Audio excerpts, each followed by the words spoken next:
father had thrust her into the unwilling arms of a certain Miriam Darbo, who had resentfully looked after Alex ever since.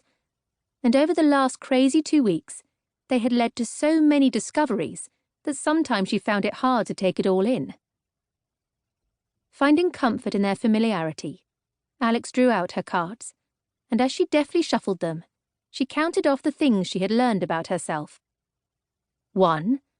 Her mother was named Pearl. She had died in the Recordom dungeons 8 years ago. 2. Her father was Hagos RavenStarr. 3. Her father had once been Enchanter to King Bellamous. 4. Which meant she was an Enchanter's Child, which was not a good thing to be right now. Not at all.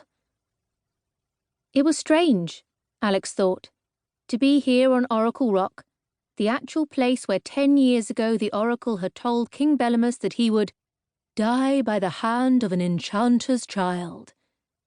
Until then it had been just fine to have an Enchanter for a parent, but just a few words had changed that forever. Alex shivered and pulled her blanket more tightly around her. Peering a little farther out of the cave, she looked down past the precipitous path that led up to their hiding place. She wanted to see if the sandy causeway that joined Oracle Rock to the mainland at low tide was uncovered yet. The almost full moon was hidden behind a thick storm cloud, and it was hard to tell. Buffeted by the wind, Alex tucked herself back into the shelter of the cave. What difference does it make? She told herself. The tide would go down soon enough, and when it did, she was pretty sure that the king would send his jackal across the causeway to get her. It was just a matter of time. Her only chance was if the storm died down enough for her and Ben to escape in his sailboat, Merry. But right now, there was no way little Merry could survive even 5 minutes in seas this rough. Suddenly the moon appeared from behind a thick cloud. Alex risked a quick look out again. To her dismay, she saw a strip of sand joining Oracle Rock to the beach below the cliffs. It looked like the tide had been down for a while, for the strip was wide, and the pale sand shone in the surprisingly bright moonlight, like a stage with a spotlight turned upon it. Alex gasped. Right on cue came the actors. There were 5 of them. 4 7-foot-tall jackal from her nightmare, their long red coats flapping in the wind, the ghostly silver light of the moon picking out their sharp white ears and pointed muzzles. Almost lost between them was a short figure clad in a long wool bathrobe.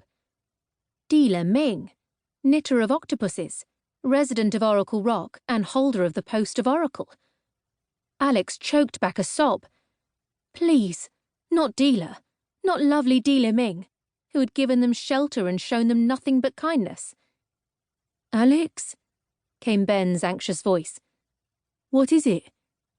Dealer, said Alex. The jackal have got Dealer. Ben scrambled to join Alex at the mouth of the cave, and together they peered out. Why? Alex murmured. Why take Dealer? Ben frowned. I guess they couldn't find you, but they found Dealer. They say that jackal never leave empty-handed. Alex felt awful.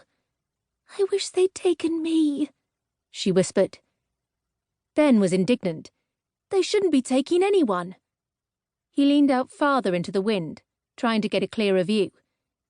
Is it just Dealer? He asked. Not Pala too? Pala Lau was Dealer's young assistant, who had hidden Alex and Ben in the cave. It's just Dealer, I'm sure of it.